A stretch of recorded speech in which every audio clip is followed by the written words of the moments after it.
के जरूर जाई से अपन गमछिया ओढ़ के हम नाची उगा ब्यासी करस हम में गाँठ डोलाई आज हुए प्रेम लोग उनका रुपया 10-20 लाख लेके हम भाग गई लोग खब है ना तो कुछ हम बोल दिले हो खब ये नु गलती होला भैया ये नु गलती होला तारा से बिछड़ला तू खेसारी से बिछड़ला आज हम कहले जे हमरा कुछो नहीं खे भइल है ना हम खेसारी से कुछ बिगड़ ले ना कुछ बिगड़ ले हम लोग से कहले जे ना आज खेसारी हमरा के। नमस्कार, आप देखना शुरू कर चुके हैं 24 न्यूज़। आज हम पहुंच चुके हैं शंभू बाबा के पास, वही शंभू बाबा जो खेसारी लाल यादव के साथ काम करते हैं। पहले स्वागत बा शंभू बाबा। चलिए हम तमाम भोजपुरिया भाई लोग के दसों नौजोर के प्रणाम करब। आज 24 न्यूज़ के माध्यम से जे भी देखा था सबको एक गोर लागो। शंभू बाबा, आपका मैं वाक्य बता दूं कि आपने एक बात कहा था कि पेड़ मैंने लगाया, पानी दिया, सींचा, उसको बड़ा किया, जब फल का समय आया तो हमको वो फल नहीं प्राप्त हो रहा है। इनमें का सच्चाई बा, कितना सच्चाई है ये मैं जानना चाहूँ। ये सच्चाई तो भगवान जानता रहे, कहीं हमरा में गलती हो गई लोग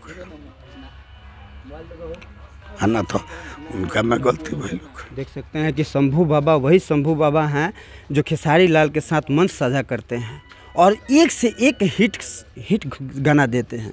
आज इनके आंखों में आंसू है। आंसू इसलिए है कि ना धन चाहिए खेसारी लाल यादव जी, ना संपत्ति चाहिए, सिर्फ आपका एक कॉल के लिए ललायत है शंभू बाबा। अच्छा एक बात बताइए, रोवा से बातों ना होला खेसारी ना होला बात भी नहीं होला ना होला हमसे। खेसारी लाल यादव के रउआ संगे रउआ कहले बने कि हमनी के जब दूगो हमार पत्नी रोटी बनाई हन तो एगो उ खइहन एगो हम। तो आज बहुत पहले जौना घड़ी जी डुमरसन रहत जौना घड़ी हीरो ना रहल तौना घड़ी के बात कहते नहीं भाई, आज के बात थोड़े कहते नहीं, आज के बात थोड़े बोलले बनी। आ तो महाराजा बारे आ तो हमरा खानी उनका 2000 नौकर बा, लेबर बा, तो हमार भैलू का करिया। कहीं ना कहीं ये बात के पीड़ा बरौरा कि हमारा संगे रहेला खेसारी लाल यादव, हमार भाई समान, हमार बेटा समान, हमरा के आज नहीं खे पूछो। चली हमरा सुख होला दुख ना, ये बात के दुख होला जे हमार हित मित साथी समाज करेला का शंभू बाबा तू का भइल जे खेसारी तारा से बिछड़ला तू खेसारी से बिछड़ला।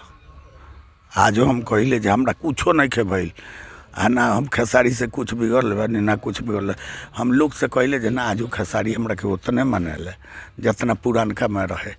हम हमरा के कुछ बात नहीं के, लेकिन ये का बात बा भाई, धन संपत्ति मांगते नहीं के, अन्न धन सोना मांगते नहीं के, तरह से केहू लेके जाई सब यही जो रह जाई। अच्छा शंभू बाबा, रउआ सुने में आयल कि रउआ भेंट करे गईनी 2000 रुपया बोलोरो करके गईनी, पैसा रउआ लगे ना रहे, खेसारी लाल से बात भइल, भेंट भइल, लेकिन खाली प्रणाम भइल।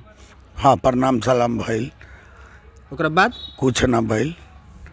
ओकरा बाद हम अपना घरे गनी। हाँ ये उनका पापा जी से कहनी कहिए ध्यान देवे के हमरा पर 100 हाली कहले बनी, ये बात हम 100 हाली कहले बनी जे तनी शंभुओ बाबा पर ध्यान देवे के चाही, उनका घरे जा जाके नंबर मांग ले बनी वहाँ। नंबर आज भी बात ना गलत नंबर मिलेला, नंबर सही ना देवल। अच्छा एक शंभू बाबा तलाश में बानी, वो खोज में बानी कि खेसारी लाल उहे खेसारी लाल एगो रहले कि हमरा बिना रहस ना।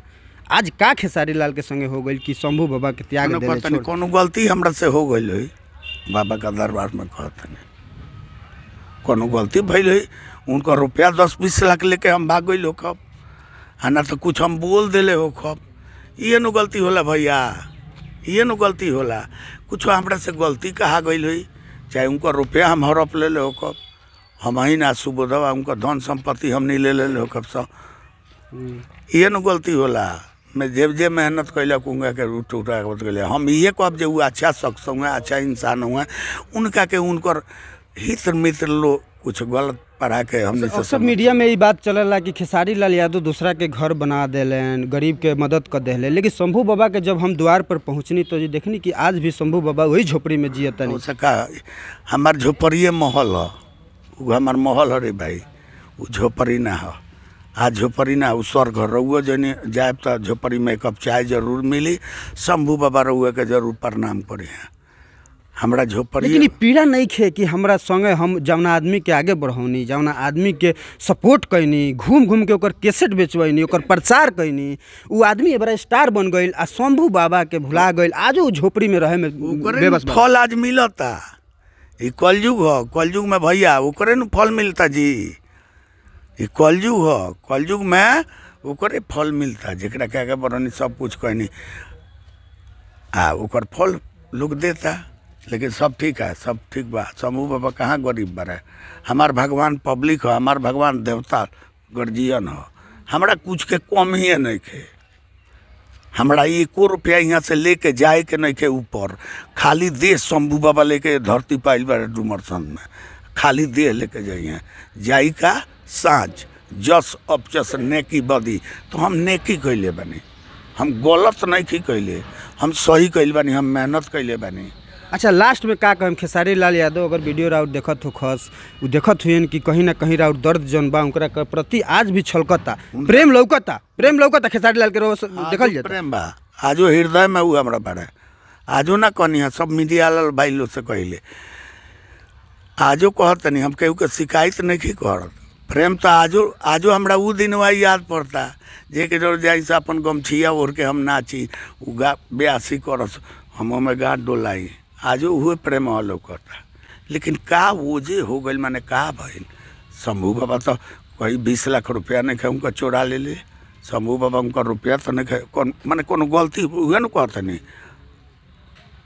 कहीं ना कहीं आप देख सकते हैं कि शंभू बाबा के आंख नम है और कहीं ना कहीं ये कहनाम है कि आखिर हमसे क्या गुनाह हुआ खेसारी लाल यादव जी, क्या हुआ छोटे भाई, क्या हुआ बेटा कि हमसे इतनी बड़ी गलती हो गई कि आपका हमने पैसा ले लिया, कि आपका धन ले लिया, कि संपत्ति ले लिया, कि एगो कॉल करने के लिए शंभू बाबा एगो कॉल पर आपकी आवाज़ सुनने के लिए ललायत हैं, बेचैन हैं, लेकिन आप कॉल भी नहीं उठा रहे हैं, ना कर रहे हैं। अगर हमारे वीडियो को आप देख रहे हैं तो शंभू बाबा से मैं यही कहूँगा कि आपके टीम ये लोग हैं, आपके टीम को खड़ा करने में इनका बड़ा योगदान था। तो कहीं ना कहीं शंभू बाबा भावुक हैं और इनका कहना है कि खेसारी आगे बढ़ रहा है, बढ़े, वो हमारा बेटा है, मेरा भाई है, आजो आगे बढ़। ये को आप जहाँ बारो बाबू खुश बारो, शंभू बाबा खुश बारो। चल बहुत बहुत धन्यवाद।